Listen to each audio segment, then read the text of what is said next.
Good evening, ladies and gentlemen, friends. Welcome to the 15th Karl Landsteiner Lecture of CeMM and the third Dennis Barlow Award ceremony. And first, I would like to introduce you the three magnificent musicians. I had the pleasure of meeting once Kirill Kobanchenko before, and he, together with Florian Egner and Aurore Nozomi, represent this dynamic trio that just presented one of Fritz Kreisler's beautiful musical pieces. This is the small Viennese march, the Marche Viennoise miniature of some of his beautiful, let's say, Alt-Wiener Tanzweisen. So the instinct would be to dance to this. I don't know, maybe we can convince them after when you hear the second and the third, which is going to be the famous Lovejoy, Liebesfreud, that you will probably recognize, and then you will also hear Lovely Rosemary, the very famous Schön Rosmarin. Maybe we can convince them after to stay a little bit longer, and then we can really dance a little bit, because it is beautiful.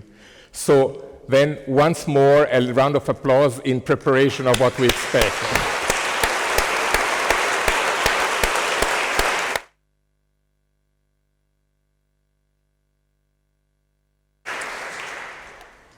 So this is the 15th such lecture. As you know, we call it the Gathering of the Tribes, because we see the friends who follow us over the years. Some of you really have been all 15 times, and it's very nice to have you. And we have a dance program, so I will start very briefly. We'll give you a little bit of what is new at CeMM. So, oops. Okay, so this we already have done. You can see the name of the musician once more, which I think is good because some of you have visual memory.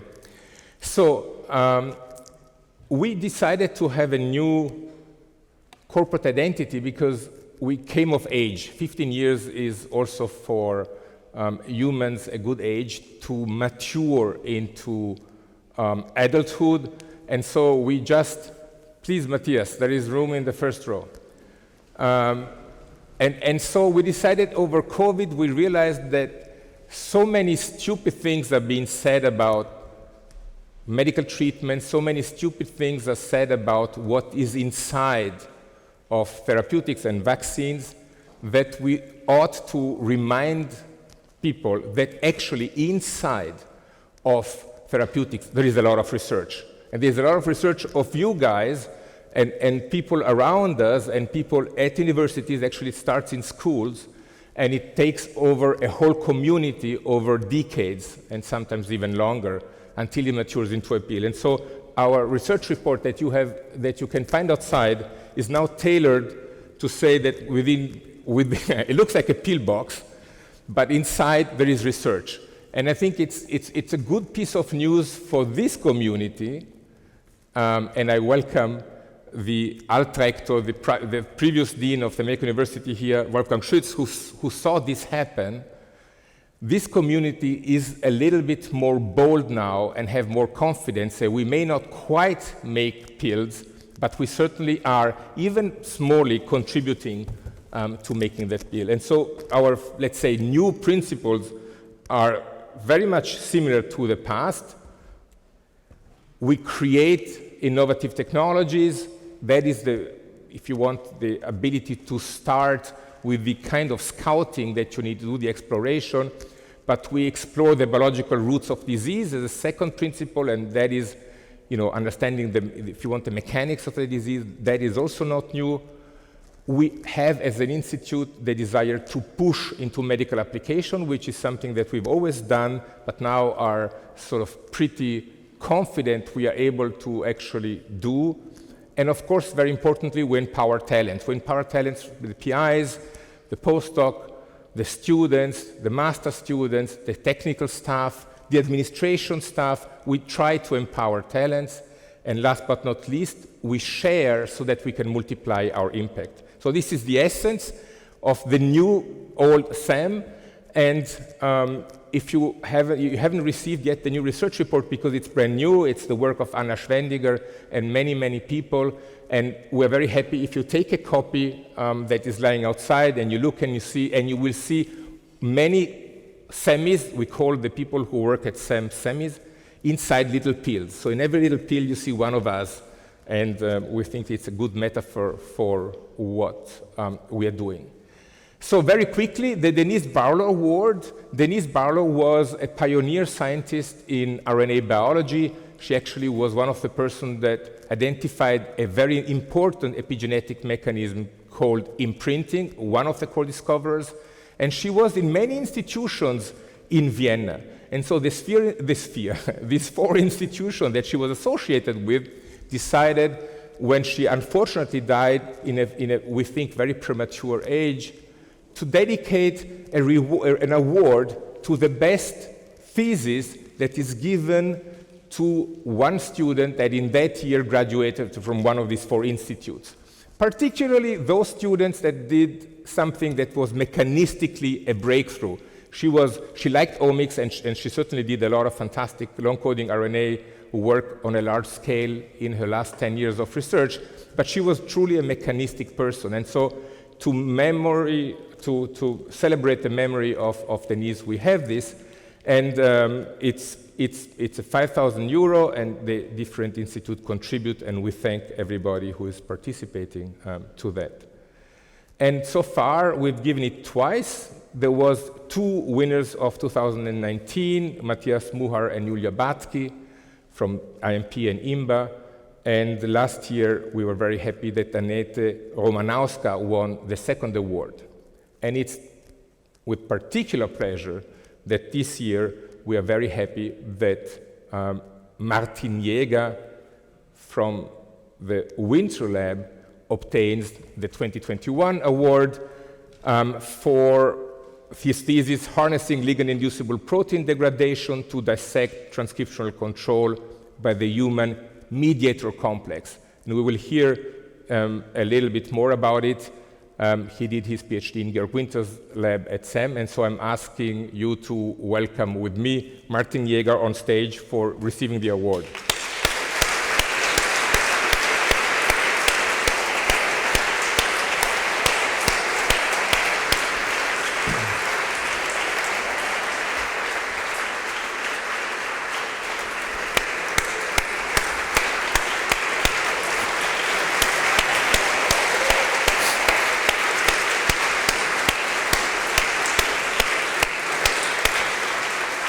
Okay, so as every other person that in these last years needs to make the transition between a PhD and a postdoc is not quite easy, particularly if you change continent, because it goes with changing a little bit your social structure and, if you want, the emotional network. So we want you all to wish the best to Martin for his future.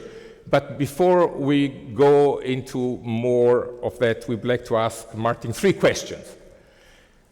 You won this prize, right? For what exactly? What was cool during your PhD? What is the coolest thing you discovered during your PhD?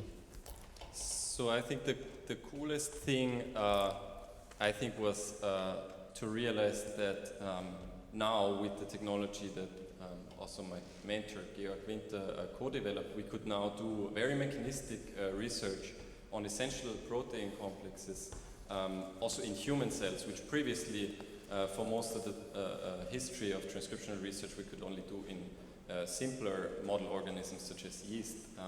And my complex that I spent most of my PhD on, the mediator complex, for example, was discovered and mostly mechanistically described in yeast.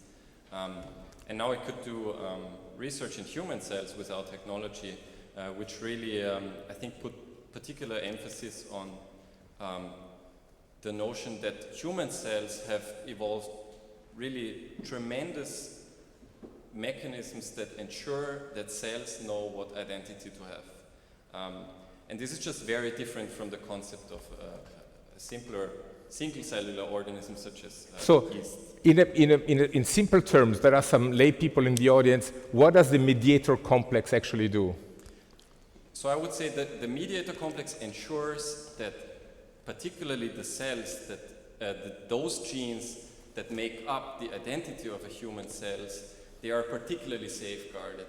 so that they can ensure a very, very dedicated activity of these genes, which seem to be a bit more important to a cell than most. Very nice. Something cool to say about being a postdoc in California?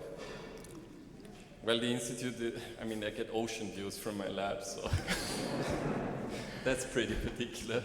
And also, all winter long, I could run on the beach. So, I mean, obviously, the weather is fantastic in San Diego, where I'm now. Martin, I'm sure that a lot of people will like to talk to you after the lecture, but just in a nutshell, what advice do you give to young PhD students about how to become successful? So maybe the one thing, because this project, I think we were particularly lucky. We applied for a fellowship, a grant, a funding company, not a funding company, a fund, the Boehringer Ingelheim Fund, which provided my salary essentially for the first 2 years. We applied with that project and we essentially executed it from A to Z as we proposed. And I think I would advise young PhD students to try and write fellowships in their first year, because it really shapes kind of the thinking and it structures the thinking about the research that you're going to engage in the next 3, 4, 5 years. Thank you very much. Now I give you this beautifully crafted award. It contains an award and also a check for 5,000 euros. And we wish you really, from this community, all the best for your future. Congratulations. Thank you. Gib mir dein Mikrofon. Mach's auf. Ja. Take it out. You do it, I keep it.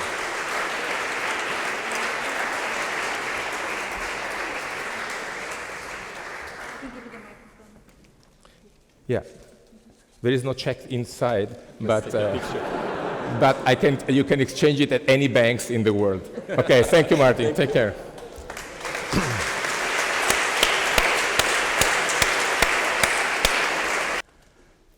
And now we are slowly coming to the Landsteiner lecture. The Landsteiner lecture, as you know, is an important tradition, as it allows us to invite those scientists that are most inspirational for our community. So there are many fantastic scientists in the world, but there are some that are particularly important for us because they are doing the kind of research that is so innovative that it prepares the medicine of the future. So it's not necessarily people who have already done all the way and you hear the story for the 25th time. It's people that are showing you what medicine will be able to do in the years to come. And it's a process by which faculty proposes a lot of names, and then we go through several processes until we identify the one persons or the persons that we think are the ones that we really want to celebrate and to meet and discuss with. So very briefly, usually we have it in the Academy of Science, but it's 3 years, and last time we had to have it online. We have it also in the Haus der Industrie, and we're very happy that the Industrielle Vereinigung, so the association, the industry association, is welcoming us to do it here. So very briefly, probably you all know who Karl Landsteiner was, arguably the person or one of the persons on the planet whose work has saved more lives. Because of the discovery of blood groups, transfusions were possible that were much more successful and not killing people as otherwise would have been possible. But he did also much more, and for us he's a dear, inspiring person, as he didn't have it easy, was only partly recognized while he was still in Vienna, and had to emigrate and go through quite an ordeal until he found the recognition that he deserved, and he went on to do more and more discoveries that I'm not going to go in any particular detail about. Those of you who remember the old currency called shilling will know that he was important enough to ornate the biggest banknote, which was a 1,000 shilling note. So we've had the fortune of hosting 14 fantastic lecturers so far. The names are here. Each one of them left a mark on us before and during and after the visit. And so it is my own very particular pleasure to welcome as the 15th, it's an important anniversary, lecturer,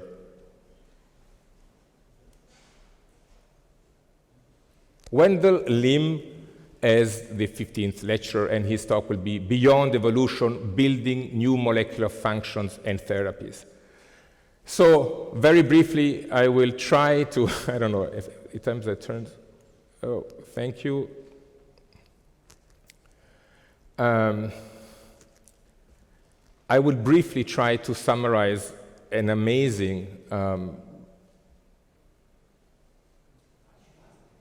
maybe you push the slides for me, Misha.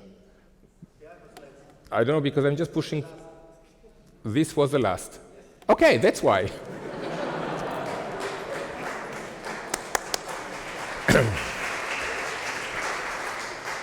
As some of you know, I'm a routine presenter of these lectures, but I'm always emotioned. It's always like this, because this is a community I care of, and these are my mentors and people inspiring. There are a lot of people who are important to me. So despite my routine, I'm still quite emotional, and I'm looking to some of the faculty members in anticipation of how gladly I will pass on this task in the years to come, as soon as possible. But nevertheless, for Wendell, I would like to take the pleasure myself in trying to give you the reason why we think he's such an important person to us. So he's the Byers Distinguished Professor. He has the professorship, Byers Distinguished Professorship at the Department of Cellular and Molecular Pharmacology at University of California, San Francisco, UCSF, and he's also a director of the Center for Synthetic Immunology in the same university. He studied chemistry in Harvard, so he's a chemist by training, but then during his PhD already with Bob Sauer, really started to combine a lot of structural, biophysical, but also genetic work and understanding protein structure from all the different aspects, protein function as a consequence of protein structure. And then he did his postdoc with Fred Richards, a person that inspired him, he admires a lot, and at Yale, where he really sort of took the tools that he already had developed into understanding more signal transduction, and this is where I started to know him better. Basically, what he's doing is trying to understand the molecular logic of cellular signaling system, which is understanding life in its components and how they interact. And he's done a lot of important things that I will come by in a minute, but he also took the time with two friends, with Bruce Mayer and the very much admired and too fast disappeared or too early disappeared Tony Poisson, a person that Wendell and I consider one of the most important, inspiring person in our community, to write a book called Cell Signaling that you should read, because it really decomposes this important phenomenon of how a cell senses what is outside, any kind of signal, and transduces it to the inside. Of course, it goes in both directions often, and so on and so forth. On top of this, he's a big contributor to the community. For example, he has a lot of gene entries, so he made a lot of tools that the community uses. He also is the founder of a successful company, a company that was sold to Gilead in 2017 called Cell Design Labs, that adopts some of his principles in trying to make, if you want, a more useful kind of cell, and we'll talk about this. He received numerous awards. I just mentioned the Hans Neurath Award of the Protein Society. Protein Society is a tough society where only the best people get this award. These are serious people because they really look at protein structure and function. But then also the equally serious Theodor Leinen Medal of the German Society of Biochemistry and Molecular Biology. But what impresses us most is that the Wired magazine, that is a Bay Area original place, but is sort of the coolest to this date, the coolest magazine that you can be cited, continues to cite him as one of the people that will change the world and is changing the world, and we are on top of this. He also plays basketball, he also is a surfer, and he also plays the ukulele, as I recently learned from Bruce Meyer, with whom I consulted what to say. But before I finish, I would like to tell you a little bit the story of how sort of the knowledge that we have gained from his work. You know, if the 70s were the years that, and you know, people like Manuel Bustinger, protagonist, were like, you know, let's find a gene, let's clone a gene, insulin, globin gene, that was already a great achievement. The 80s was already much more challenging in the sense that we thought what really needs to be done is to say, why is a gene transcribed and why and how? And this is what now we heard the very sophisticated work of Martin Jäger, where you can dissect every little step of that process. So, and again here, we were very busy with this, and a lot of people were in this room contributed to this. But in the 90s, and it sounds like, let's say, prehistoric age to many of you, as many of you were not probably even born, in the 90s, the question was already more sophisticated because it was about when these genes are done, when the genes are expressed, they typically make a protein, and a protein is the eiweiß, is the product of the gene. It's typically modular. It has several components, several functional elements that actually are little, you have to imagine little blobs that have a particular function. And that modularity, we thought, I was starting to think along at that time, we thought may explain how they are able to be reused, because every gene had different combination of this, a little bit in a modular fashion, like you can imagine a construction kit.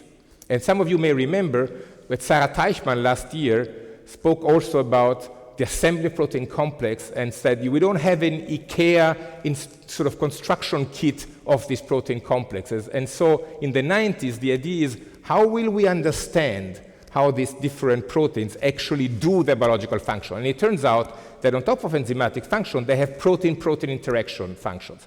They bind to each other into different places. And the person who really sort of shed the light on one of these domains, called SH3 domain, for Pharmacology 3 domain, was, in its early age, was Wendell. And Wendell published a beautiful paper that we all felt very inspired, that he actually solved the issue of how this SH3 domain was binding and in which direction it would bind to a target sequence. Now, what went on from there was the understanding, if I can understand that little part, maybe I can understand many more, because I can start to reconstruct the biological processes by really putting together the different construction kits and see what speaks to whom and how, so that you're conveying a message from outside the cell to inside the cell. And we use several different cell types, including yeast. And the question that everybody would have said, and in the meantime he was already very famous and he already had gotten his independent job, and most of us would have been happy to continue along that path and get full professorship and fill lecture halls. But Wendell is a different kind of scientist, because he said, we don't understand this process until I'm able to reconstruct it, to deconstruct it and reconstruct it. And if I understand what it is, I may be able to omit a piece or create a bypass or create a short circuit, and I will test what regulatory features are maintained and what regulatory features are lost by the process. And so he was the first of our generation who actually did what we now call synthetic biology, which was to say, if I understand this process as an engineer in mind, I should be able to understand how to put it together again. And he did it, and it was an incredible achievement, because it was realized that, for example, the role of scaffolding proteins, the role that you could really sort of bypass certain things, and so on and so forth. And in the years that followed, he expanded this into genetics, that he showed that you can do this in several ways. In mammalian cells, he was one of the contributors to the tool of CRISPR technologies, to really become the master of engineering cells. But then, and this is why we are having him today here, he actually asked the next question: if I know how to engineer a pathway, am I able to engineer a cell to make new things? And what we are going to be hearing is recent advancement on his ability to do so. And this takes him apart from the majority of people in the community who are typically satisfied with, let's say, describing and dissecting a process from being able, you never heard this about your husband, or have you? By being able to reconstruct a process and by so doing acquire functions. And if these functions are the way that he wants, he will be able to let the cells do something like healing cancer or healing an autoimmune disorders or something else. So we've had a lot of great people here, and you certainly deservedly are among these, but to us, you are the men of the future, and for sure, we are very excited to have you here, despite this very historical background. We are really already in the space age. Dear Wendell, come on stage for your lecture, and let me give you as a sign of appreciation the famous unavoidable chocolate cake Sachertorte, which you may try to devour tonight if the US people don't let it to. But then there is also a nice commemorative medal that shows both CeMM and Karl Landsteiner, and hopefully.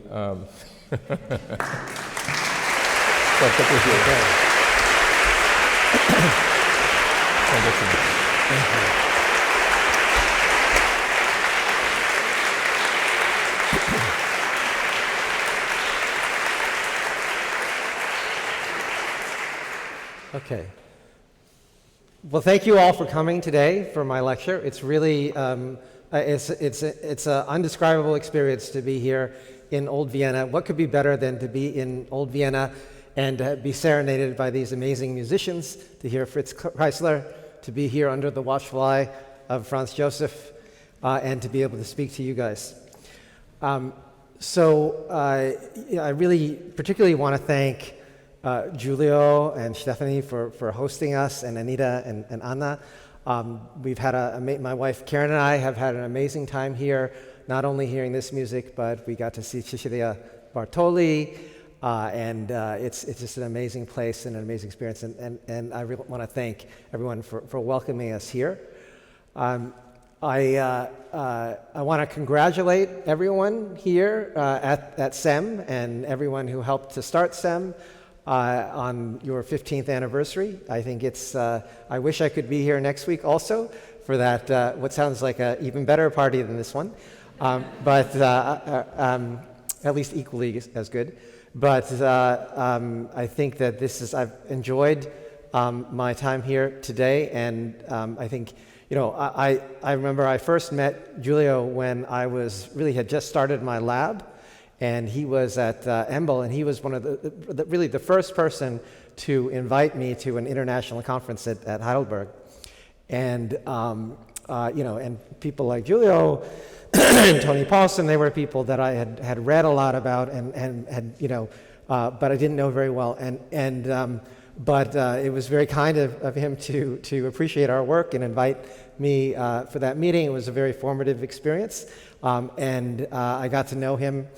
And although we live very far apart, I think over the years at the various conferences we've been at, I've grown to greatly appreciate the sort of Giulio's unique sort of conceptual thinking, his remarkable emphasis on creativity and communication, and he's been a very special colleague.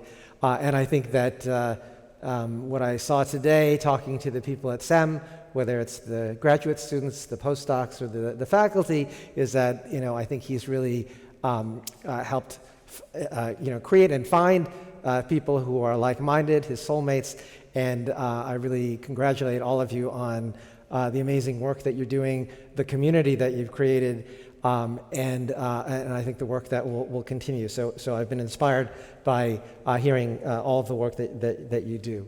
Okay, so now I'm going to get to the work, and what I'm going to try to talk about today is these amazing machines here. So what you're looking at, what you've been looking at while I've been talking, is a movie, an amazing light sheet movie taken by Alex Ritter of a T cell, a type of immune cell. And what's amazing is you can see these cells are moving around, And this is a typical thing. If you were to be able to zoom into your own bodies, you would find that you had many of these cells patrolling your tissues looking for trouble, whether it's infections or possible cancers or other things like this. And I think it really exemplifies what is when we look at biology and why we're all fascinated by understanding how biology works, is because this is alive, right? It's definitely alive. It's an entity made of molecules, but this system of molecules that is able to sense its environment and then use that information to extend its cytoskeleton and move around, and it can move to the body, through the body, it can make more of itself, it can do all of these things that really make living systems unique. And, okay, let me see if this is going to work. Oh, okay, good. So part of why I'm talking about this today is that we have become very interested in the problem of how we can use living cells to interface with our bodies. Now, of course, we're interested in trying to be able to take our bodies and in the case of disease, ask what kind of agents, platforms can we use to interface with the body in order to address disease. And of course, there's a long history of different stages of platforms, including small molecules, small chemicals that we can use. More recently, with the advent of recombinant DNA, we've been able to engineer biologics, hormones, antibodies, other things that can do amazing things that small molecules can't do. But I think what's really amazing in the last really 5 years or a decade is that we're now in a new era where we can actually use living cells as a therapeutic, as a drug, as a way to interface with the body, to have really living agents. And so, as many of you know, in 2017, the first, and of course there have been living therapeutics like blood transfusions and so forth, but in 2017, the first engineered cell therapy, a CAR T therapy, was approved, and we have 2 products right now, more now, but really a landmark of showing that not only could we use cells, but we could use them as a platform to customize them to address different diseases. Okay. So, as I said, cells can do these amazing things. What really distinguishes them from from these other molecular entities is that they are more complex and smarter. They are able to sense multiple things. They're studded with different kinds of receptors that allow them to detect where they are and to detect various partners that might be around. They can process this information through these signaling pathways to process what they're seeing and to integrate that, and then to link that to various complex payloads or responses, whether it's to move to a disease or to kill something or to produce something. And so they are much more complex machines capable of things that I think are really necessary to address more or much better potentially for addressing more complex diseases such as cancer. And so really this has opened up a new area of kind of medical synthetic biology, where one of the questions that my lab has been focusing on in the last couple of years is how do we actually learn to genetically program living cells to carry out complex new therapeutic actions, okay, like being able to identify a cancer cell, etc. So what this represents is really we're reframing biology and how we're thinking about a biological problem from a design perspective. And that means that we need to, in this new way of looking at biology, we need to define function-driven problem statements. And so by that kind of design thinking, here I'm going to tell you about 2 types of problems or problem statements, which are both kind of how might we questions. How might we learn how to do synthetic immunology and engineer immune cells so that they are able to precisely identify and effectively kill solid tumors, which our natural immune cells are unable to kill. Okay. So can we just redirect things, can we tweak things, reprogram that integration to be able to do this much more effectively? Another question that we're starting to work more on is in this area of synthetic development or regeneration, but we're very interested not just in how, say, an immune cell interacts with a tumor microenvironment, but how groups of cells work together and communicate and understand who they are and start talking to each other in order to self-organize into spatially defined tissues, something that is much earlier, but which we hope will give us a deeper understanding of development and possible tools to address regeneration and degeneration. I think another element here that I want to emphasize is a conceptual one, that as we reframe biology into a design problem, and really an inverse problem, that what we're doing is typically we're interested in some higher order function, and then we use genetics and biochemistry to deconstruct things and map down what are the parts, what are the genetically encoded components that create that function. And we've learned a lot of amazing, beautiful things about that. But I think and really if you ask me, and people have talked to me today about, what is the curiosity that really drives me, is that whenever I studied a system and saw what it was and kind of understood how it worked, there was one nagging problem, which is to ask, why is that system that way? What would have happened if evolution had run its tape multiple times? What would have been the same? What would have been different? And can we really understand kind of what's the real essence that is responsible for that kind of function? And so that's part of why we started trying to do the inverse of building things. And I think this diagram here, if I can get it to come up, is that typically we think of biology as being within natural history, that we're trying to look at what's out there, what evolution has produced, and to try to understand it. And I think that's obviously a really important and beautiful body of work. What part of what we're trying to do is not just to look at what exists, but really ask more what is possible, what are the alternatives, and what can or cannot, what's sufficient to can or cannot achieve a certain class of functions. And so really, as I said in this article that I wrote with Michael Elowitz, we really are trying to explore kind of what this space looks like of possible, and really try to ask mechanistic and structural and functional questions that where we can try to do our best, and it's hard, but try our best to separate what is, or deconvolute what is a story about natural evolution and history versus kind of what are the physical principles. And obviously, a real integrated understanding of biology will bring those two together.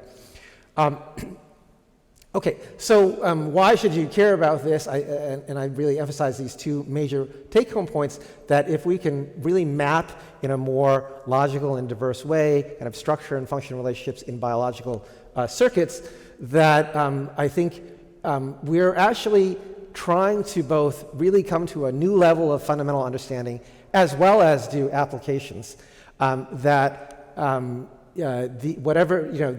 these other sort of non-evolved systems must still obey the same laws of physics and chemistry, and so hopefully we can get at those principles.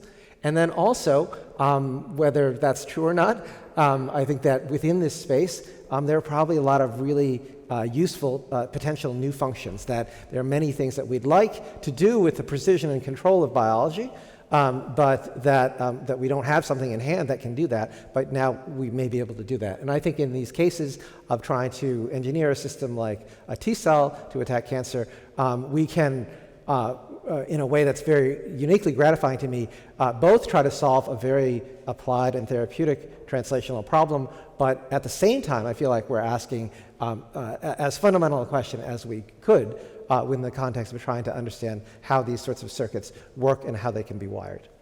Okay, so with that, I want to say so the challenge is, okay, how do we actually start manipulating and rewiring things? And this gets at this issue of really trying to understand what are the points of modulate, what are the modules of biology, what are the hierarchies of biology, and what are the points that evolution can use to create new linkages.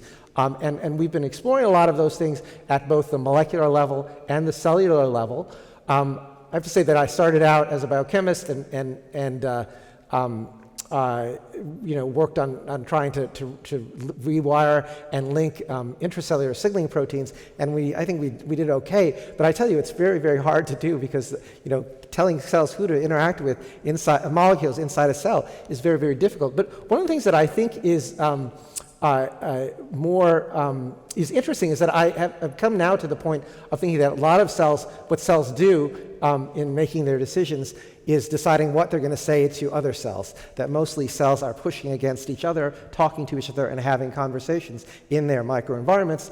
And therefore, we have been focusing more, we found ourselves shifting more towards trying to ask, how do we reconnect how cells talk to each other? And I would actually argue that there are far fewer channels and sort of miscommunications that can go on. And actually, that's, I think, a more fruitful place, both for evolution and ourselves, to really think about next level engineering. So we've been focusing more on that.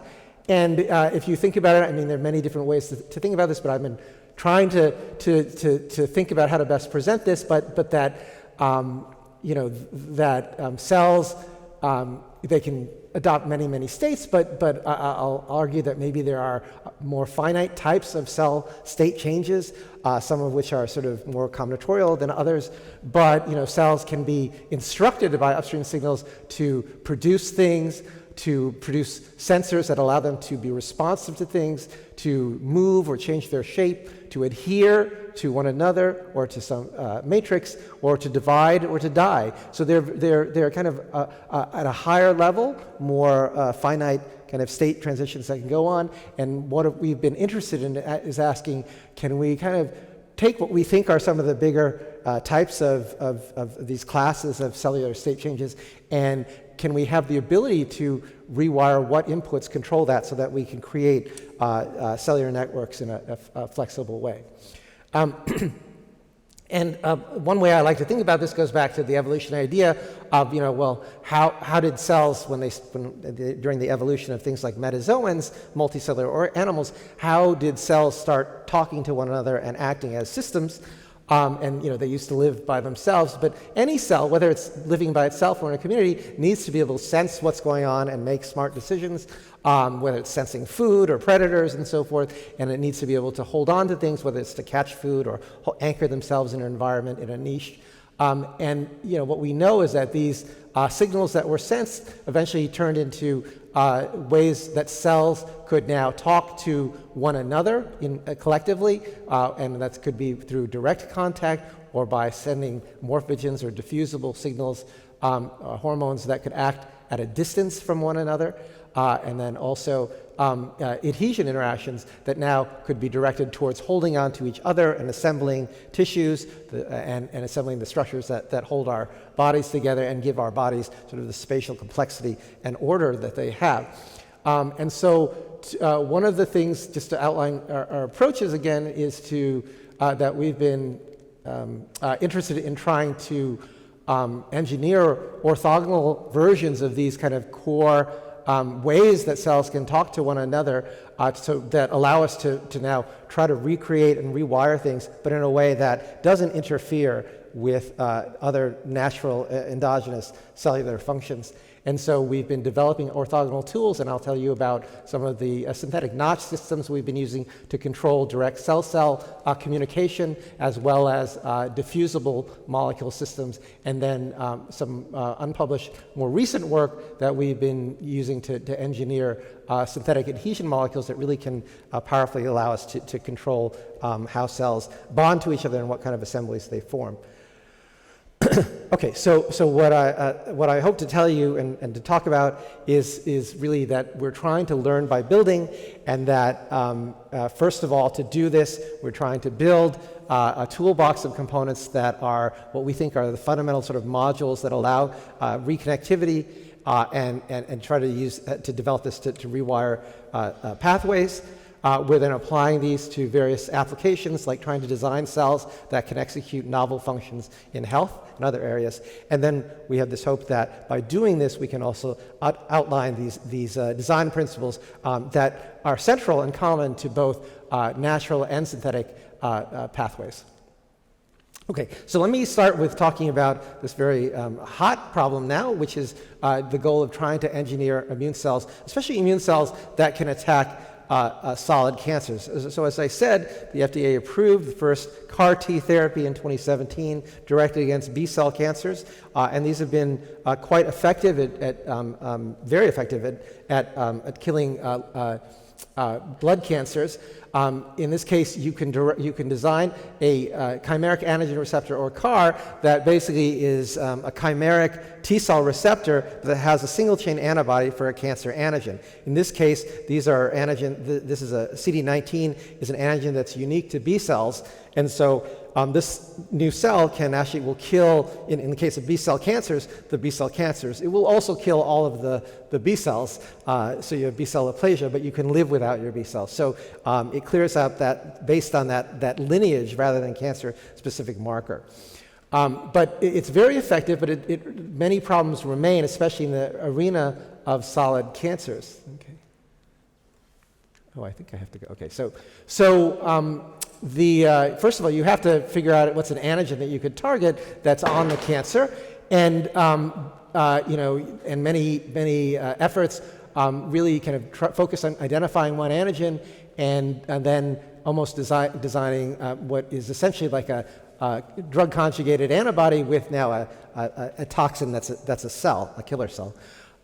But that's really, as I said, not sufficient. That you also have to have these cells not attack normal tissues. That it turns out that many of the things that we associate with cancers, HER2, other things that are overexpressed in cancers, are also expressed in a lot of normal tissues. So you design a sensitive cell like this can have a lot of toxic effects against your normal tissues. As I said, even the most successful therapeutics out there are also targeting normal cells. It's just they're cells that are expendable in the body. So we need to, at the same time, avoid cross-reaction with normal tissues. We need much more specificity than what we have with most other drugs.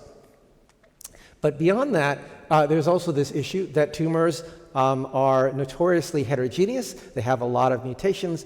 They are very diverse. And so almost every therapeutic that we throw at a cancer often results in maybe some short-term effects, but then resistance can evolve because of heterogeneity in the targets and so forth. And so we have to try to both be very specific, but also somehow overcome this other problem of not being too specific, because that would lead to more probability of escape. So these are inherent challenges for any targeted cancer therapy, whatever modality, a drug or cell. And I'm going to tell you about our efforts to try to understand how we can use the properties of a cell and a cell therapy. As I said, it's very difficult to distinguish something based on one signal. And one of the things that we've found is that through bioinformatic analysis of tumor RNA-seq data as well as normal data, is that if you could recognize 2 to 3 antigens, you really could get much more specific, really almost ideal recognition, at least based on the expression data. Oops. Did I do that? Okay. Hopefully that will come back up. But basically, if you go there and if you had the capability of a cell to recognize with sort of Boolean logic the presence of 2 different antigens, or 3, or that could say antigen A but not antigen B, in the case of something that was only in a normal tissue but not in the cancer, you could get much more precision and achieve this is a regime where, as I said, going from 1 to 2 to 3 really could dramatically move you towards near ideal recognition. And so we've been interested in trying to understand how you can do this, and what we'd really like to be able to do in this and many other cases is to be able to achieve combinatorial sensing, where we could design a cell that could recognize 1, 2, multiple antigens, recognize antigens about the tissue, the stroma, other signals in the ECM, but then not only have multiple sensors rather than one like a CAR, but also, importantly, that we want to be able to integrate these signals so that you can program what kind of how that information will be used to then deploy various therapeutic outcomes. So, how do we make more sensors? And more importantly, how do we flexibly integrate them? And how do we then create the combinatorial responses that we want to be able to make? Okay. So we've been developing, in response to this, multiple new receptors, but one of the ones in a framework that has been really powerful that goes beyond CARs are what we call synthetic Notch or SynNotch receptors. And this is work that was done by two former postdocs, Leo Morsoot and Cole Roybal. Let me describe that to you. So Notch, the natural Notch receptor, is used in development to allow cells in a certain niche to know that they're next to another cell. The ligand, delta, on the brown molecule, can bind to Notch on the neighboring cell. That causes a mechanical change that leads to cleavage in the transmembrane region. The intracellular part can then be released to go in the nucleus, where it regulates transcription of various genes. What we found was that we could actually engineer a version of this that has an artificial recognition domain, like a single-chain antibody, for a target that we want to recognize. And then we could put a synthetic transcription factor on the inside, harness that allosteric cleavage upon engagement, but then be able to drive the expression of whatever genetic payload we wanted from a responsive promoter. So it's a new way to both control what input controls a cell and then what kind of output is generated in a cell. The whole point is that we wanted something that was very flexible. We also found that we could put different heads, different antigen recognition or binding domains, and then also different transcriptional factors and payloads that are driven by those. So we could make a host of different kinds of SynNotch receptors that in principle will not cross-react or cross-interfere with the native Notch receptor as well as with one another. Okay? So the point is we wanted to make a receptor system that gave us maximal freedom, and now we could start combining them in different ways. And I'll show you how we've done that. So Cole took on the problem of trying to ask, can we start building things that can integrate signals? Let's say that the simplest case is we want to make a T cell that can recognize antigens A and B and need to have both of those. And so what we decided to do is to really harness these tools to use a strategy that I think is very fundamental to precision biology, which is that it really is to mimic development, that you can have a requirement that a cell transition through a series of states so that you need multiple signals to go through those states. And as you'll see, this is actually not unlike dual authentication on your phone for your email, where you have to have two kind of events happen within a certain time to then have that go through. But in this case, what we decided to do is to have a T cell that will have the gene for a CAR, a killing receptor, that will kill based on antigen B. Okay, hold on for a second here. Okay, so this cell is going to have the gene for the CAR, but it's not going to be constitutively expressed. Instead, it's going to be under the control of a promoter that is only gives its expression in response to this SynNotch receptor in green that will detect antigen A. And so what that means is we've created a cell that is unarmed. If it were to encounter a target cell with antigen B, something that it would normally kill if it was constitutively expressing that CAR, it won't do anything because it's unarmed. Now, we now make it so that if it gets primed, priming means that it recognizes antigen A, the SynNotch antigen. Now it will express the CAR, the killing receptor, but if there's no B, it won't get activated. But if it encounters antigen A, and then within a close time, it also recognizes antigen B, now it will become primed and then be activated by antigen B, and in principle, be activated. Okay, so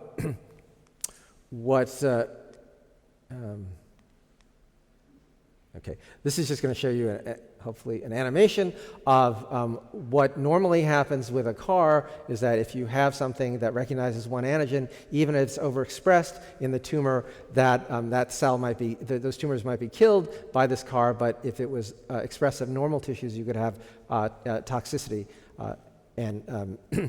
But in this case, we're trying to design a cell that now will recognize a combination. It recognizes primed first on this green antigen, which then only transiently and locally will lead to the expression of the killing receptor, and then now, in this context, in this tumor, could kill those cells, whereas in the case of a tumor that had the killing antigen but not the priming one, this would be neutral.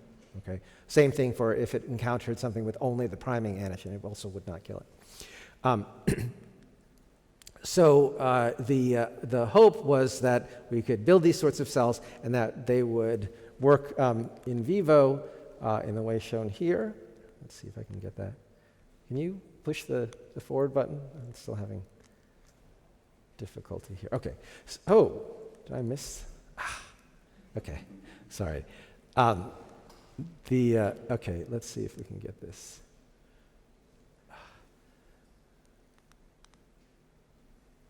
Oh, no. Okay. Okay, well, I'll keep talking. But basically, can you just push forward for me? That would be great. Okay, it's going to go now.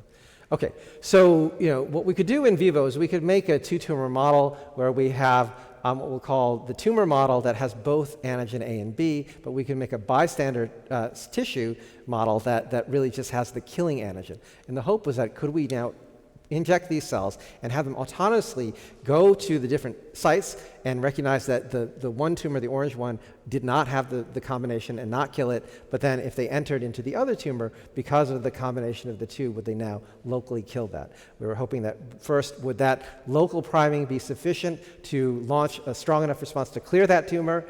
But then secondarily, we were also worried about would these cells that were primed migrate back to the other tumor and kill the bystander.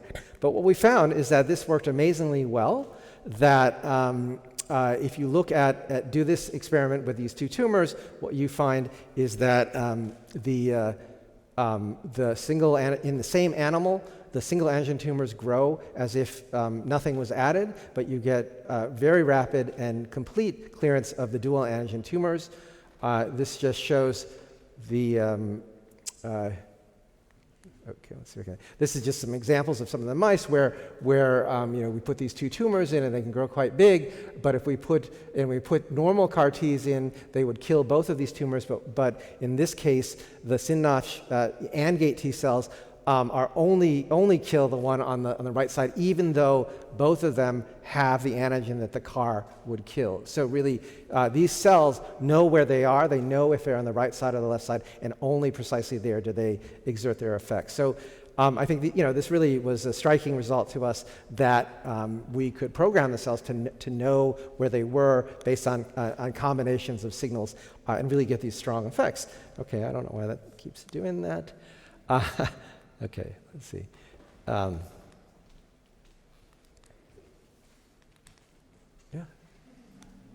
Am I doing something wrong here?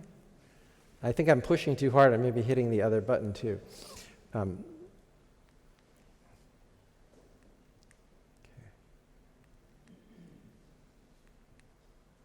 Okay, so I've shown you how we can make something with a SynNotch and a CAR receptor and string them together in a cascade to make an AND gate. I won't go over this, but we're able now to use multiple SynNotch and CAR receptors to build gates that can recognize 3 to 4 antigens and that can recognize them with different logic, whether it's AND or not. For example, with a 3 antigen AND gate, here we can have one SynNotch recognize A, turn on the expression of SynNotch for B, and that turns on a CAR for C. So we can string them together now in this highly modular way and change what kind of programming we have. And that just shows the flexibility that we have with this kind of platform. Okay, so now I want to go back to this issue of, okay, we now know, at least with this platform, we have some ways to make things that are really amazingly specific. But as I said before, really one of the inherent challenges to cancer is this problem of, like what Odysseus faced with having these two problems of sea monster Scylla and Charybdis, this whirlpool, and the cancer is we face a similar challenge where we want things to be very specific, But if they're too specific, and many people ask me, like, isn't it going to be too specific and you'll have more escape? And that's true. But the question is, we have these smart cells, we have a lot of flexibility and modularity. Are there smarter and more nuanced ways that we can develop strategies that allow us to better navigate between these two challenges? And so I want to talk about some work that we've been doing with a great colleague of mine, Hideo Okada, who's a neurosurgeon who works on glioblastoma, this very challenging and very difficult brain cancer shown here. And he's been working on this for a while and trying to understand how could you use CAR-Ts to recognize them. And he and Carl June had done a study a number of years ago where there is a neoepitope, a splice variant, that is found in a certain subpopulation of GBM patients. It's this version of EGFR called EGFR-V3. It introduces a new junction, and so you can make an antibody that recognizes this neoepitope. And it should be highly specific because it should be nowhere else in the body, and that's true. And so they did a clinical trial, and they found that the T cells went there and actually killed these cells. But the problem is that there was no good clinical outcome because there was resistance that outgrew in all of the patients. EGFR-V3 is actually very heterogeneous in expression, and therefore EGFR-V3 negative cells were able to escape. So it was a case exactly what we described of the escape being a problem and heterogeneity being a problem. Now, in this field, people have been looking for antigens that could be targeted in glioblastoma. There are a number of other ones. FA2 is an example of something that is more homogeneous, and it is in many glioblastomas, but it is also expressed in other normal tissues. The same thing for the IL-13RA2 receptor. Again, also more homogeneous, but also expressed in other tissues. So these different antigens have different advantages and disadvantages. And so the question that we ask is, could we now start integrating recognition of these three imperfect antigens and take advantage of their good qualities and overcome their problems in one effective circuit? And so the kind of thing that we came up with is shown here, which is to design something that where we try to incorporate the high specificity of EGFR-V3, but then the more complete killing of antigens like FA2 and IL-13RA2. And the way that we could do this is by designing a circuit where we have a synapse receptor that isn't going to kill, but what it's going to do is do the priming based on the most specific signal, EGFR-V3, and then it will induce a CAR. In this case, we actually design a CAR that has two heads, so it acts as an OR gate. It will kill based on either FA2 or IL-13RA2. So we're trying to cast a wide net of killing once we locally activate. Okay. In order for this to work, what must happen is what we call trans-killing. That is a synapse CAR T cell that is primed by a cell that has the priming antigen EGFR-V3, this yellow cell, must be able to not only kill that same cell, but it must be able to kill cells that only have the killing antigen, in this case FA2 and IL-13RA2, in its neighborhood. And in fact, we find that to be the case. So what is shown here, these are cell killing assays where the blue cells are just the bystander cells that don't have the priming antigen, and the little tiny dots are T cells. We put the circuit in here. If there are no priming cells, they don't do anything, completely neutral. But if we do this with, in this case, 50%, but we can put as low as 10% of the priming cells, what happens is you can see the T cells get primed, and then there are these little clusters that form where they run around, and then they capture the blue cells and kill those. So in other words, we can see where they prime on something, and then locally they can start killing. And so what we see is, for example, if we now put heterogeneous tumors that have both EGFR-V3 plus and minus into the brain, and then also put EGFR-V3 GBM cells in the flank, is that now if we put these cells, our T cells, into the mouse, that they will clear on the top graph the brain tumor that has both the priming and the killing, but then are neutral to the cells that lack the priming. So in other words, these will not should not attack things that have cells outside of the tumor that have IL-13, RA2, and FA2. But basically, what we're seeing is that these T cells now can be programmed to integrate information across different cells and start kind of averaging across them within this sort of microenvironmental distance. And what we see now is this is an actual PDX tumor model, GBM6, that has intrinsic variability in EGFRV3 expression. We can put these into the tumor, into the mouse. If we treat them with a CAR T that's anti-EGFRV3, which is shown in green, you see quite a fast response, but then you see this gradual over months, the tumor regresses, and we see that these lack EGFRV3. So it mimics what we see in the patients. But what we see is that in the case of the CNASH CAR circuit, we see a much, maybe a little bit slower, but much more durable, and we see that the tumors are cleared. We can't see evidence for tumors, and we still see T cells by the end of this experiment. We've done sort of earlier in that time course intravital staining and imaging, and so you can see this tumor here in yellow that is labeled. The tumor cells are labeled, and then this is exactly, we can have a marker that turns on with priming, and we see that only happens in the tumor, and then we can follow, and only apoptosis is occurring in that tumor. We can do some quite amazing intravital imaging. I'm going to show you this hopefully twice.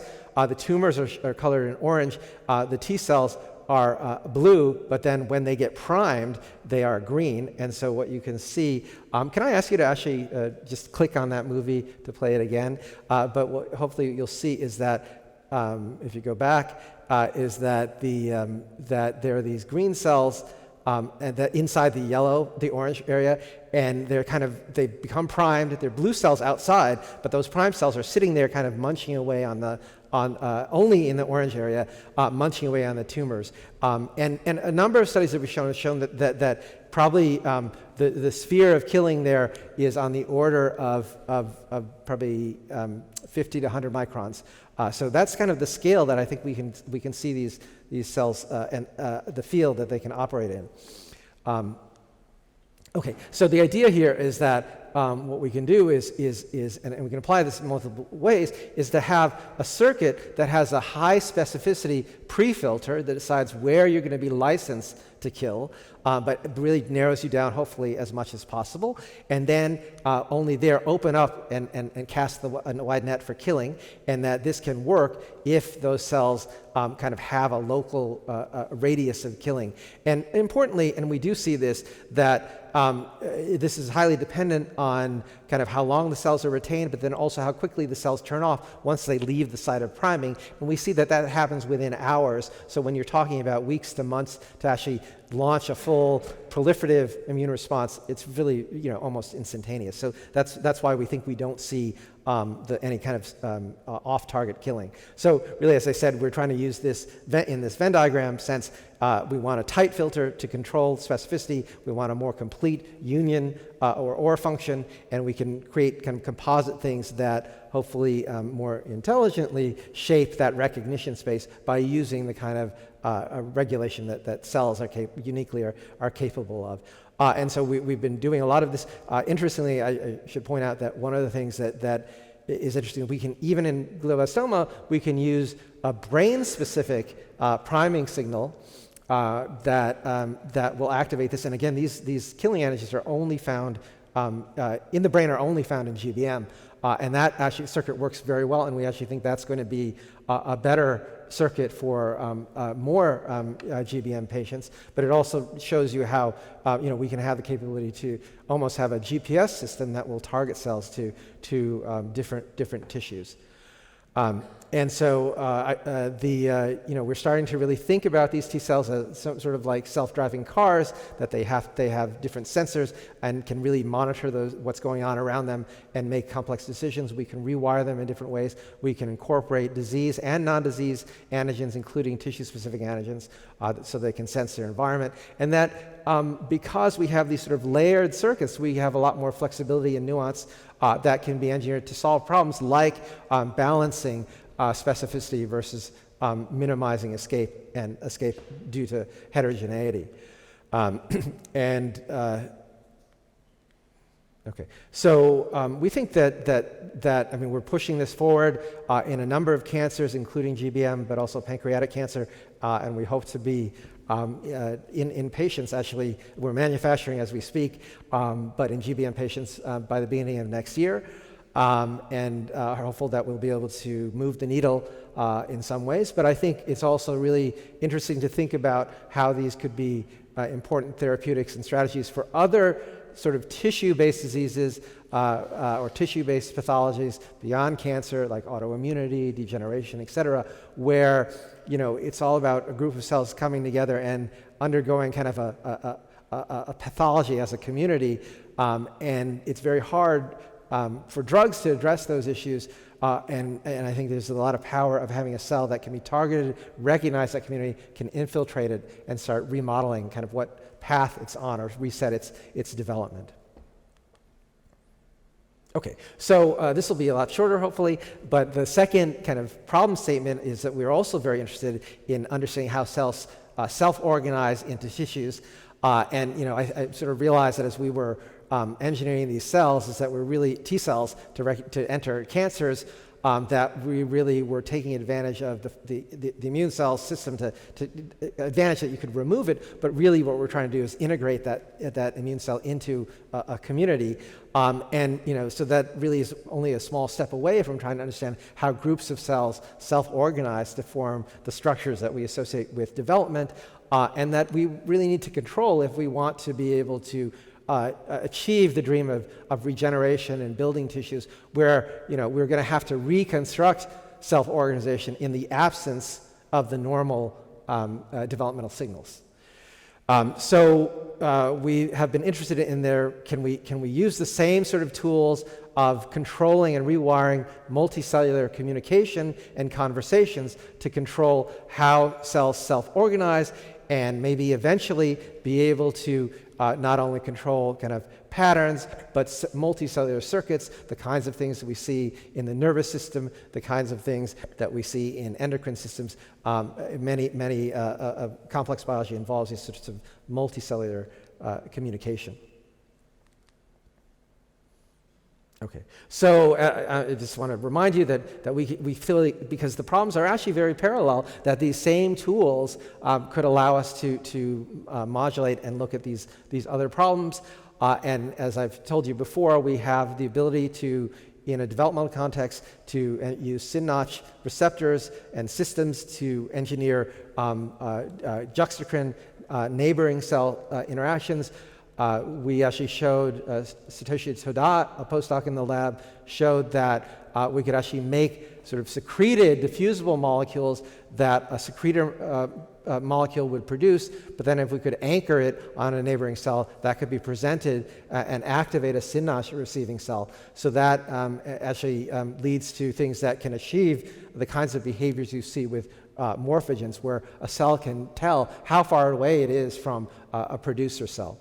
But both of these are cases where we have both a modular input and a modular output, so we can link them in different ways. And so Leonardo Morsut and Satoshi Toda, two former postdocs, really started work on trying to understand these systems. Could we start building sort of cascaded, more complex cellular conversations where we used a SynNotch to, say, create a new link between two cells, but instead of controlling, say, CAR expression, we're going to now have it control things that are involved in morphology to, for example, control the expression of very specific cell adhesion molecules like different kinds of cadherins, or to control expression of different things that might control cell fate. In this case, we just use different colors. But equally importantly, the idea that could we now use them to produce new signals and new activators that would allow you to get cascades or feedback. And so both, what I think is interesting here is that not only could you turn something on, but spatial reorganization due to adhesion would change who your neighbors are, production of new signals. So as you go on, you could, in theory, have kind of a sequence of events. And so they built various systems, and the bottom line is that using either these juxtacrine or these diffusible signals, we're able to make libraries of circuits that generate quite reliably somewhat complex self-organizing structures, whether it's these kinds of spheroids or patterns that are generated using sort of producer cells that are the poles in a field of cells. But we can generate, again, different patterns on different scales. I just want to show you, I mean, these are common in that they self-organize. They all undergo kind of a stereotype sequence, taking on the order of 24 hours to develop. You can see cell type divergence, you can see symmetry breaking, many of the things that we associate with simple kind of units of development. I'll just show you one example here where this is really a two-cell conversation. So what we have here is these are L929 fibroblasts, what Malcolm Steinberg used for his classic cadherin differential adhesion studies.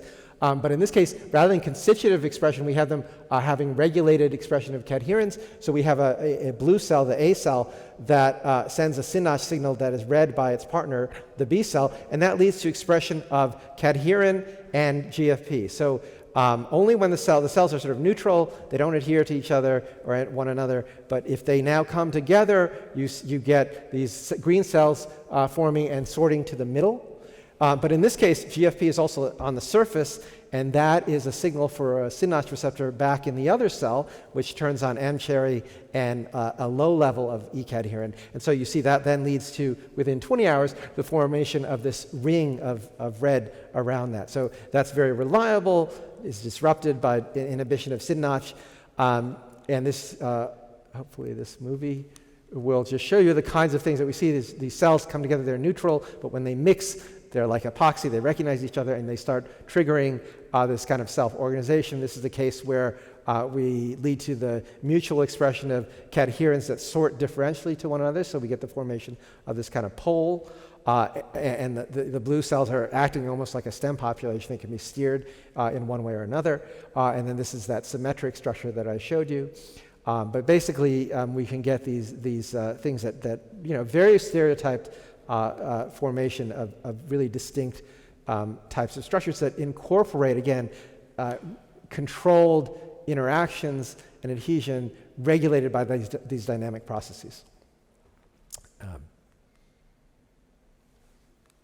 Okay, so as we did this, we became more enamored and interested in this idea of the power of not only having cells talk to each other, but having cells bind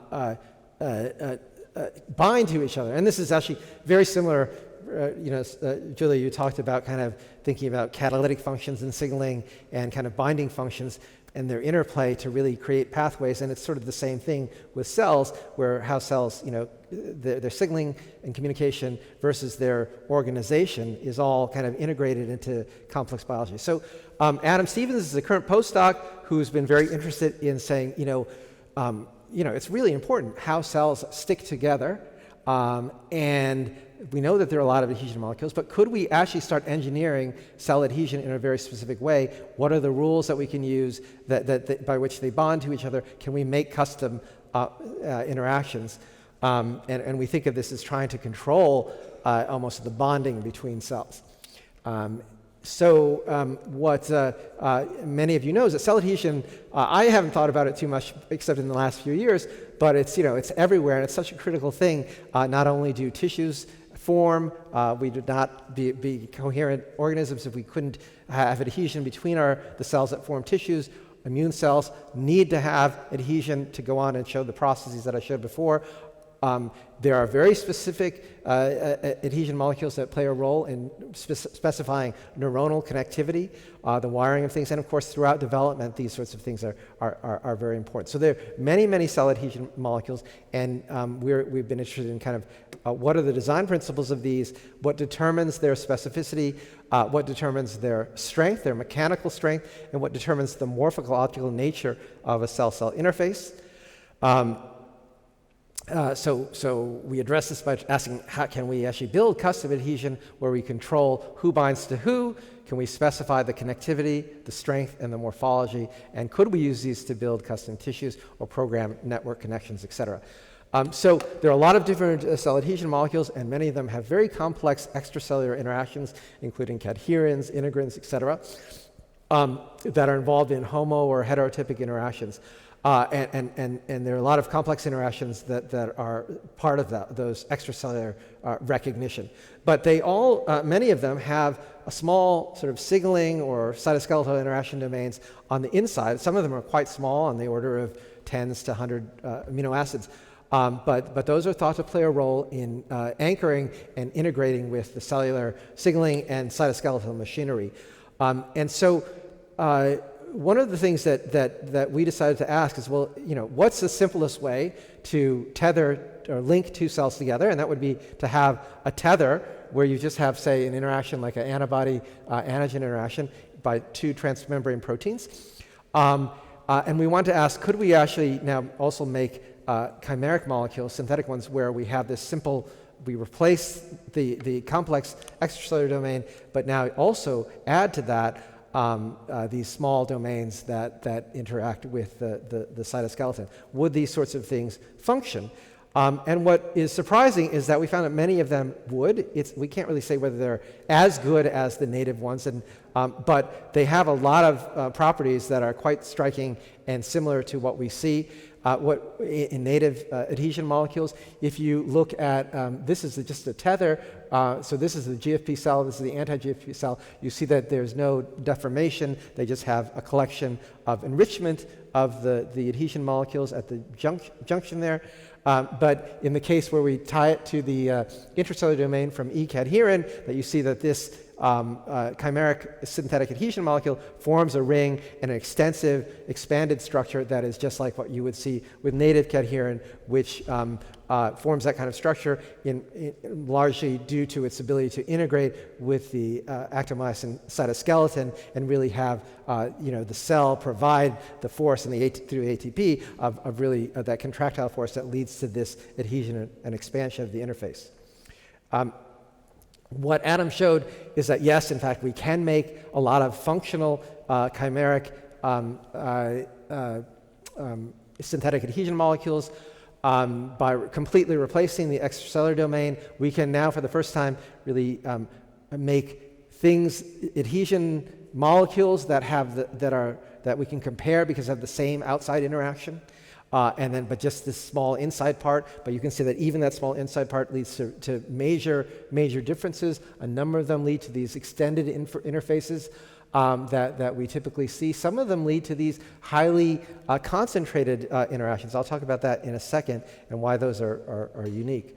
But we can swap these. It really seems like there are quite an infinite and untapped space of different sort of molecular glues you can use between cells, and that we can use it to specify different features, including interface strength and interface morphology.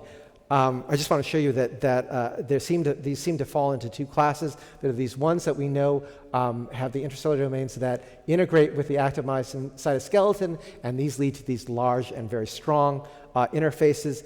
There are other ones that lead to these sorts of behaviors here.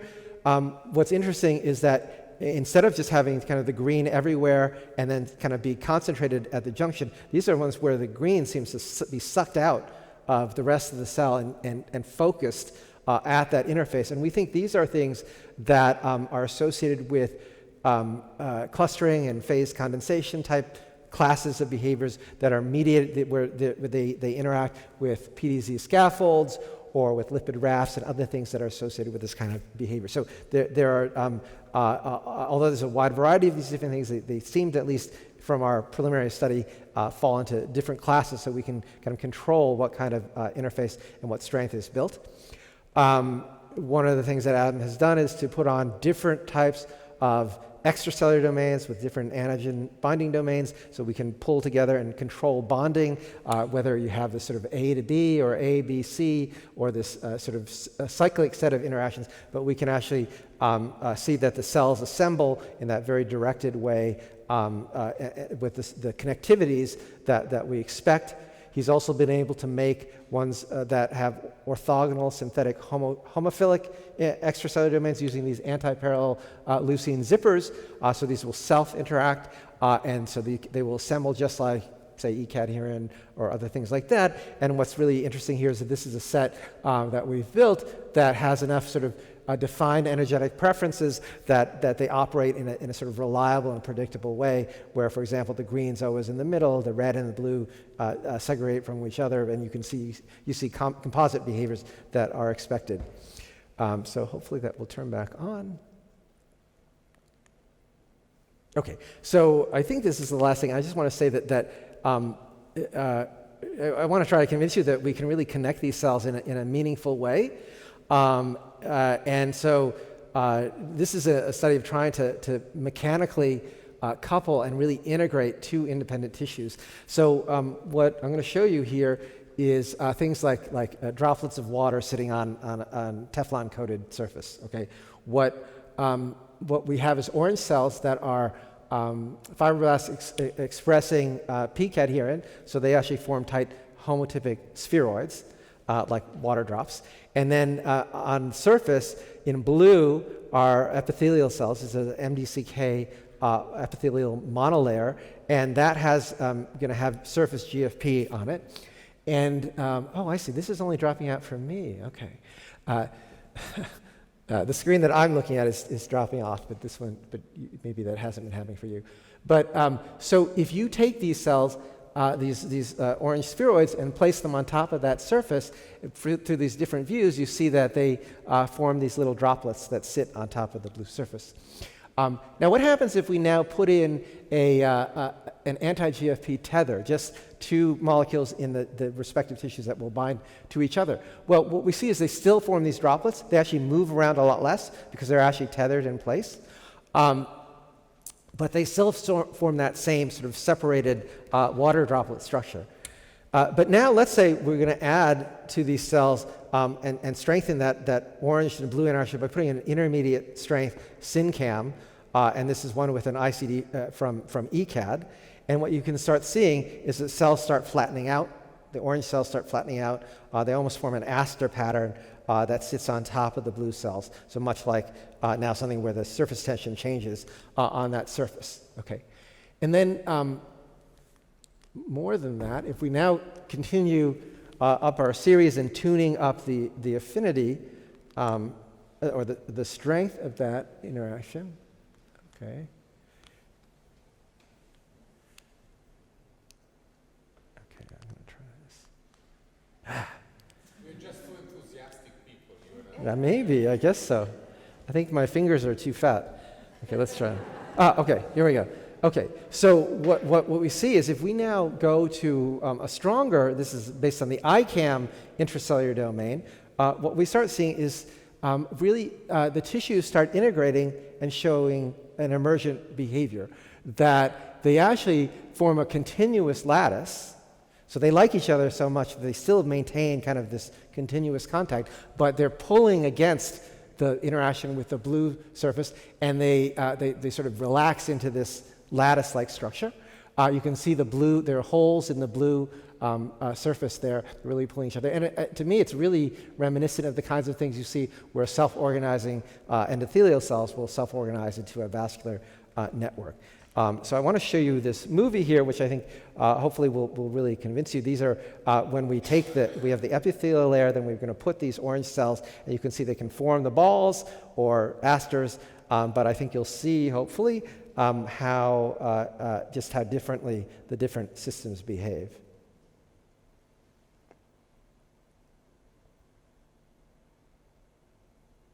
But basically, these are all the same tissues and cells, but we've really kind of tuned what kind of interfaces between the orange and the blue cells. So I think that it's, to me, it's pretty remarkable that just this small segment can really change the relationships between these cells and really start getting at things that I think are much more emergent behaviors in the type of organization that we see in multicellular systems.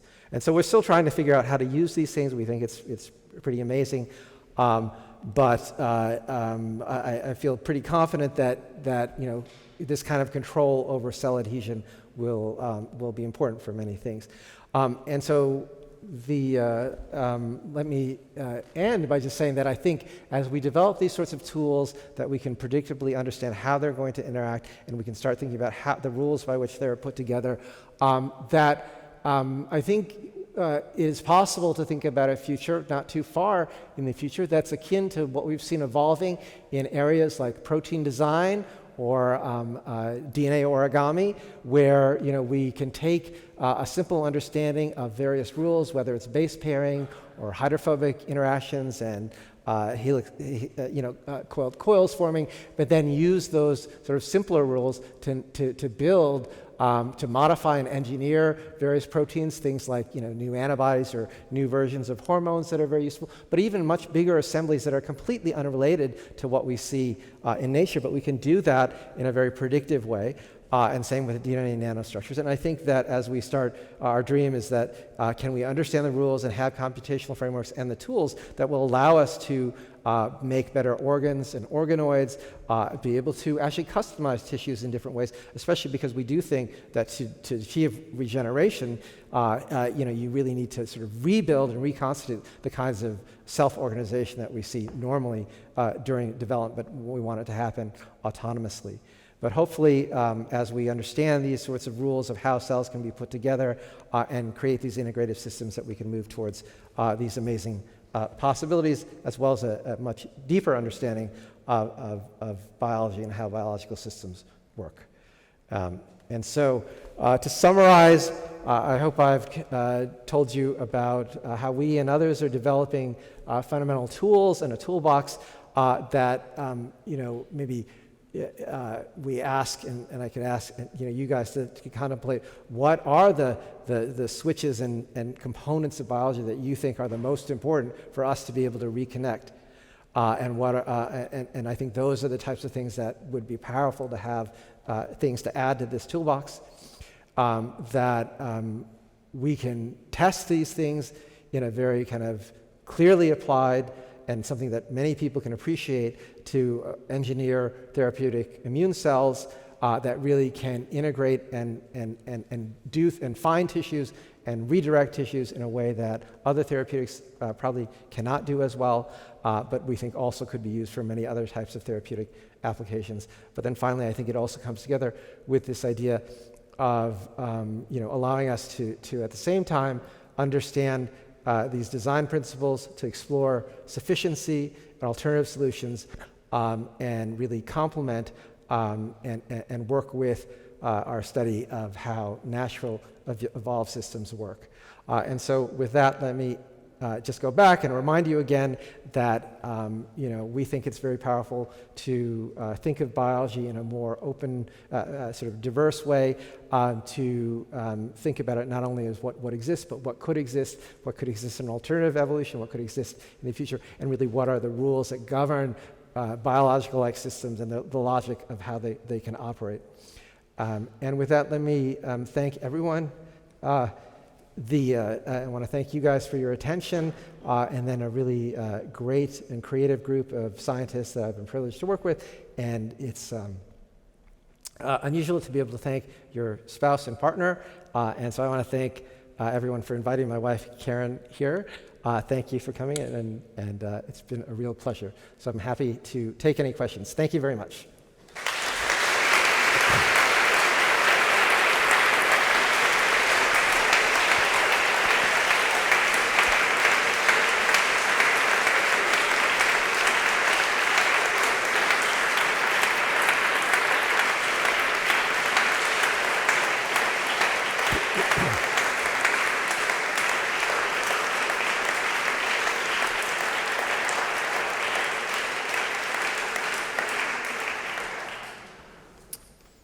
Thank you so much. I think that everybody will understand that I did not promise too much. There are so many questions. I mean, the philosophical question is, if you're able to re-engineer biology, can you re-engineer human societies? I mean, did you speak to philosophers and to let's say sociologists? Yeah. I mean, is there something conceptually similar? That's a dangerous question to ask. Yeah, I mean, I'm going to stick with the cells for now. I think the cells are a You know, little and less complicated. It's a wise answer, because this country, they would immediately take you as an advisor to the government, and weird things can happen. Yeah. So before we start with the question, so those differentially tissue arrangements you're creating that are beautiful and amazing, there is an intracellular cadherin domain that signals there. Yes. So did you see whether there is differential gene expression? I mean, coming back to Yeah, the that's a trigger? great question. We haven't really looked at that. We're about to look at that in terms of, obviously, you know, we're focused first on the adhesion, but, you know, it's impossible to separate signaling from adhesion, et cetera. Yeah. So we're ready to take questions. The first proven student that asks questions comes with us for dinner in a beautiful restaurant. So please, questions from everybody, but the students gets an additional bonus. Yeah. This is inhibitory, apparently. It's. I have another question. Okay. If you're looking at the first part of your talk, when we're talking about the engineered thin notch T cells, Yeah. would the pharmacological additional clue be useful to measure the temporal aspects of You mean a drug-controlled system? a drug or maybe providing a soluble priming agent? Yeah. So, I mean, we have engineered some things like that, and there are now more things appearing like that. I mean, it turns out that you can also use tyrosine kinase inhibitors, you know, to turn them off. They tend to actually oscillate. So yes, probably. I think it is challenging because, you know, the pharmacodynamics of the drug is just is complicated. So at this point in time, I mean, I think people probably differ in their views. I'm much more interested in a totally autonomous cell. Sure, it makes sense. It's what you're doing. Karen, you have the first question. You can come for dinner. Christoph Bock, first row. Can we have more light in the audience, perhaps? Is that a feasible thing?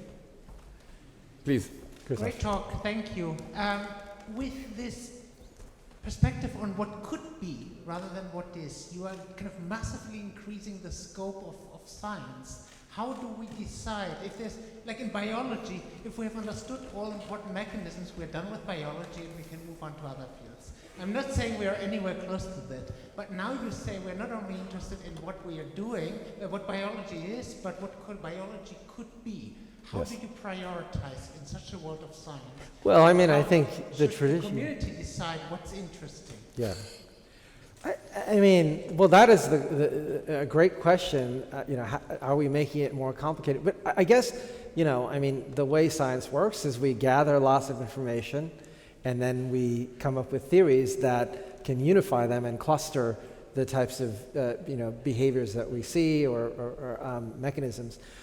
So I think, you know, the hope is that we can begin to cluster things and see what are, you know, I mean, I was inspired. We've done some sort of theoretical combinatorial circuits to look at behaviors like perfect adaptation and homeostasis, and, you know, can find and in some cases come up with analytical solutions that say there are really, you know, two major classes of circuits that can perform that kind of function robustly, where you have, you know, you'll find a stable steady state that they will center around, whether you have perturbations that go up or down from that point.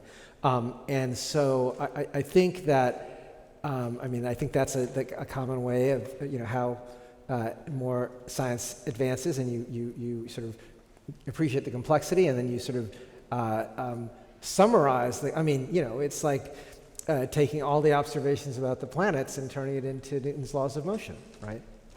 So how do you describe that in a more compact way? So I think that's logical, but I think that you know, we often will look at, oh, I'm going to compare it against, you know, Drosophila to C. elegans and all this stuff, but I think, you know, those are of course tied by evolutionary history and what sort of early decisions were made, and I think, wouldn't it be great to make those, to try to do the clustering of identifying common themes with a more diverse set of possibilities, and of course, things like machine learning could play a big role in trying to identify these things and sort through that. But didn't your last experiment show that even if you go away, you come back to some sort of biological principles because the rest of the system is still biological? I mean, you would have to reinvent the entire... Yeah, we're tied to a system. Well, I mean, part of what we want to do is we don't want to reinvent everything. We definitely want to have the central dogma, ATP generating systems and so forth. So yeah, you have to, I mean, there's a gray area of how you decide what are the kind of core functionalities. And how do you know that you're really moving away? It's not a perfect science. But it is a good topic to discuss with the students, and we have a theologician here who can enlighten us. Yeah. It's really sort of, is there a way for humanity to live humanity, and if not, and what is biology and what is not biology, what are the laws? I think it's quite heavy tobacco, as they say, in terms of things. Even Martin Jaeger, despite his Benis Barlow Award, is skeptical about what will... Okay, guys, now it's time to ask questions. Please, third row. Is it? It's Ellie. I don't recognize Do we have anybody. I don't. If I don't recognize you, it's because you're masked. It's not because. Maybe by the voice. It's not on.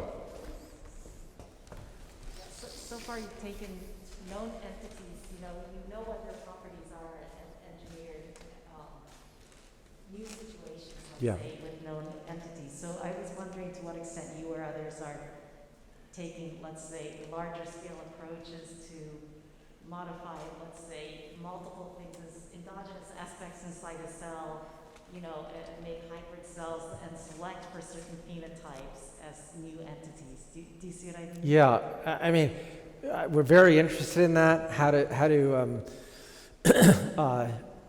and I think I understand the question. I mean, I'd say, at the first level, we're very interested in a certain level of like we want to decide what are the words, and then we want to then use a set of words to build sentences and to write paragraphs and so forth. and of course, we could also study making up new words, right? Generally, that's what we focused on, and the idea that once you have something, especially that has an elemental function, you can use it in different ways. In terms of kind of larger scale libraries and so forth, I mean, we are definitely interested in those. It's how you. I mean, I think people here are, how you select for unanticipated function is very challenging without using sort of high content things, and so really how to balance that, how to recognize when you see things. Those are big challenges. Yeah. Stefan in the back. Hello, thank you for your very comprehensive talk. After Julius and Christoph's question, this is quite specific, but I was wondering this. When we age, it's quite inevitable that our cardiovascular system stiffens for multiple reasons, plaque or calcification, and I was wondering, for your first part, have you thought about beyond cancer and tackling in a modular way, how Julius thought about it, that we can put synthetic cells into the system, and then in addition a small molecule to very slowly disintegrate all this calcification to then make our endothelial cells in the cardiovascular system smooth again, and thereby extend the lifespan, because this is basically the limiting factor to resolve cancer and everything else. Yeah. And to the second part, I have a question. The self-assembling cell systems in the application of multiple sclerosis, where the myelin sheath of neurons is disintegrated. Yeah. And I was wondering if you think towards building up these myelin sheaths again by just recognizing, there's a neuron missing these myelin sheaths. Yeah. Two questions, but one dinner. It's still one dinner, even if it's two questions. Yeah. No, those are great questions. Maybe I'll go backwards and say that yes, I think we're very interested in. I mean, with a synthetic adhesion, how it, controls T-cell migration and recognition, but also how it could be used to bring together tissues where there is some kind of defect, whether it's oligodendrocytes and myelin sheath or other things. I think even kind of depending on the dynamics of endothelial cells, how you could sort of, and their sort of dynamic sort of replacement, whether you could integrate into those things. So I mean that world is all open, and even reconnecting neurons in specific ways, because clearly that's really, really important. Adhesion is. I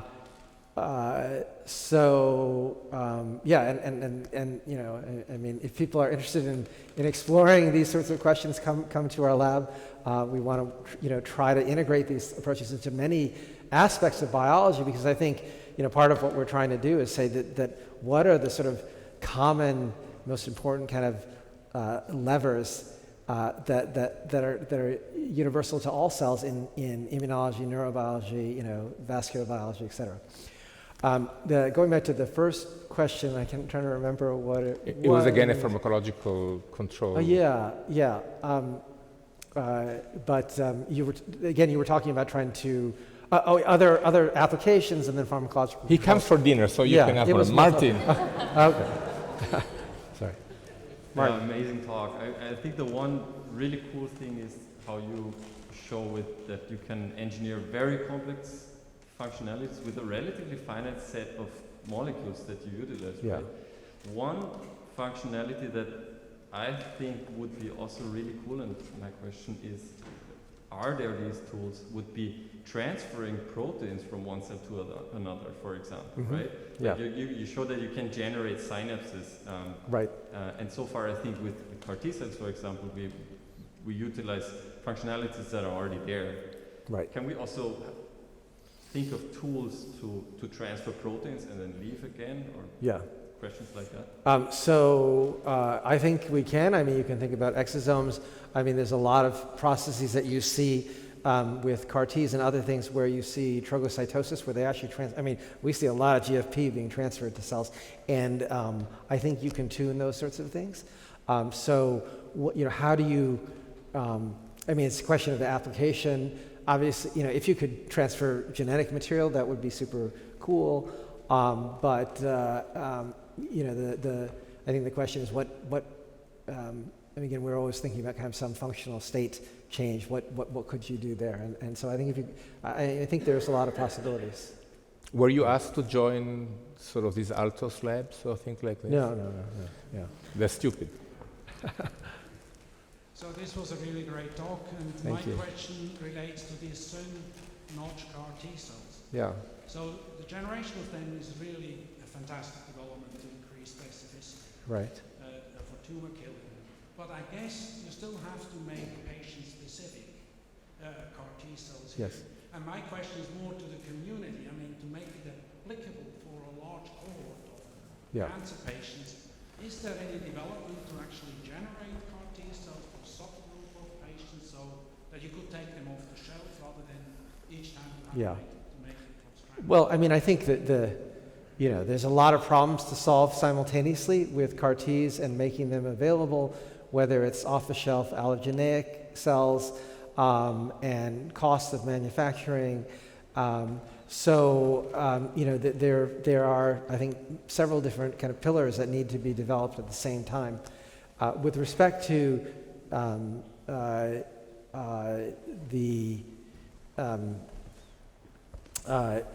the sort of tuning, the circuits and optimizing for individuals.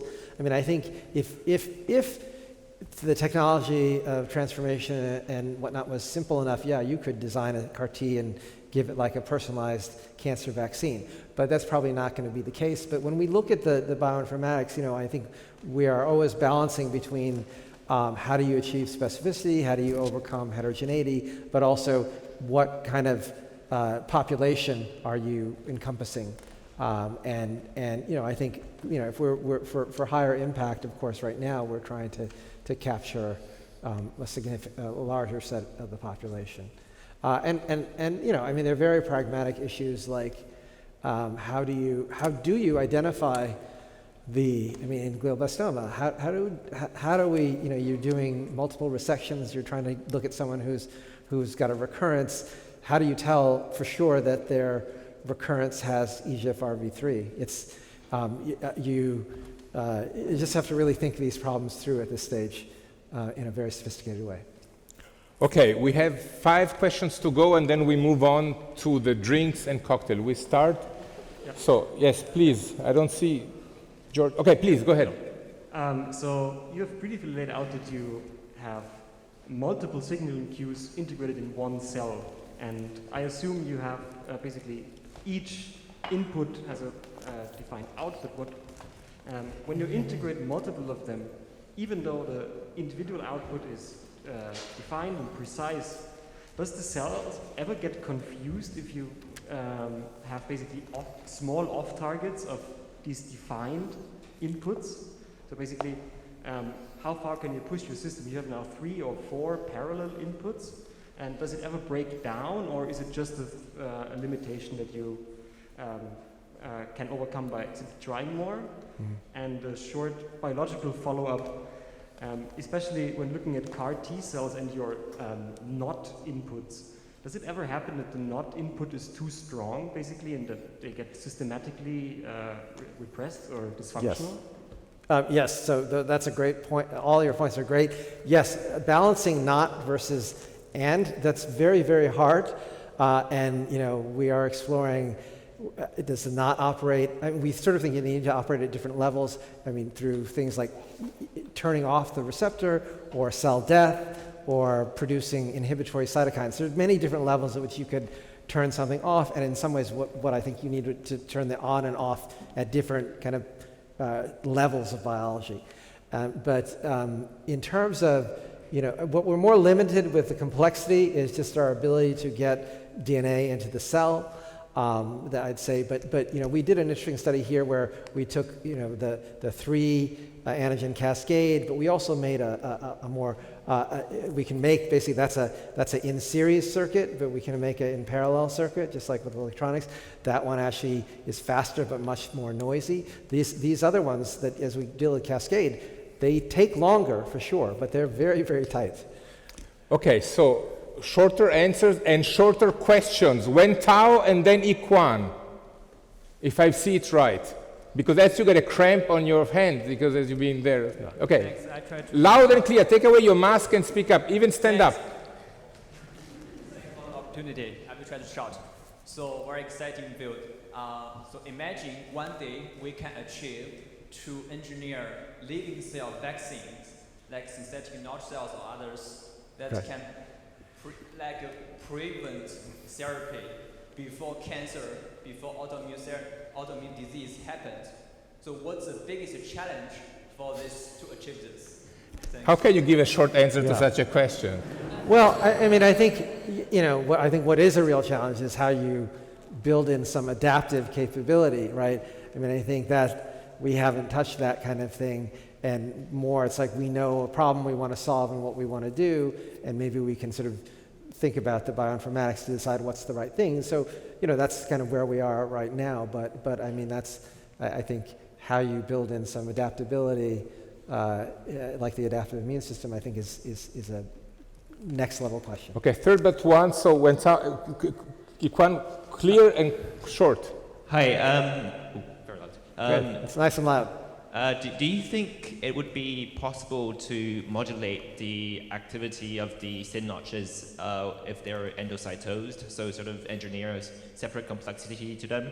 And the second, I guess, not very connected question is, do you think it's possible to use these SynCams to fight the epithelial to mesenchymal transition? To EMT? Yeah. To do what with EMT? Just like prevent it from happening in the first place. With epithelial mesenchymal transitions, could we really? I think we could replicate it and control kind of those sort of transitions of the cells we want. But it's not. It's hard to say that you would somehow impose these circuits into a existing metastatic tumor cell. So I mean, I think there's going to be ways to manipulate those sorts of transitions in cells that are engineered and that we add. What was the other question? Sorry. The first question. Okay, forget it. So we're gonna come find me. I'll answer. I had a good answer for it. I can't. Last but one question, please. Thank you for the talk. I'm curious if we can move beyond just tumor-killing cells and towards like rejuvenation, as you were talking about. Yeah. But one thing that's confounded me is the delivery problem. So, do you think we would be only able to really make synthetic changes across the entire body if we made edits in the germline, or would it be possible to leverage circulating cells like T cells to actually rejuvenate organ cells, for example? Yeah, I mean, that's a tough question. I think, I have to say, I have, that level of rejuvenation, and first of all, I'm not sure I believe in it, but, what would need to be done? And I mean, I think we can probably repair things, in certain locations, quite specifically. But I do think that, you're in any of these cases, you're still going to face the problem of targeting certain locations and cell populations, and how do you get that, and how do you get that, especially with molecular targets that are common to many other things. So I do think some of that really high precision that we see with the biological systems will be important, but exactly how, I'm not sure. Is there a question from the gallery? I know there is more here, but from the gallery, we neglected you. Anybody in the gallery, you want to shout a question? If not, down here there was a question, the lady on the last but one row. And this is going to be the last question. I'm sorry, you need to wake up earlier. I mean, it's not unusual. Thank you, fascinating data. Regarding the data you have shown on targeting CNS diseases, do they, or how do they overcome the blood-brain barrier? Oh, how do they overcome the blood-brain barrier? That's a great question. I mean, in the cases of some of these tumors, as well as in neuroinflammation like MS, there does seem to be, in often case, more permeability of the blood-brain barrier. So it's pretty clear that immune cells, under certain conditions, can get into the brain. Sometimes that's partly pathological, sometimes we ride along with that. We are definitely very interested also in, the idea, can we engineer and improve crossing of certain barriers and transmigration, et cetera. But you can get in with some of these tumors and so forth. Okay, so those of you who are frustrated because I didn't take the question, be sure that Wendell gets a drink and then ask him the question at the drinks, okay? So I thank you all for coming. I thank you all for asking questions. I thank the holders of the microphones. I thank the IT and IV and video. And I thank the Industrielle Vereinigung and the great musicians. And of course, we thank Wendell for a memorable 15th Landsteiner lecture. Okay. Very good.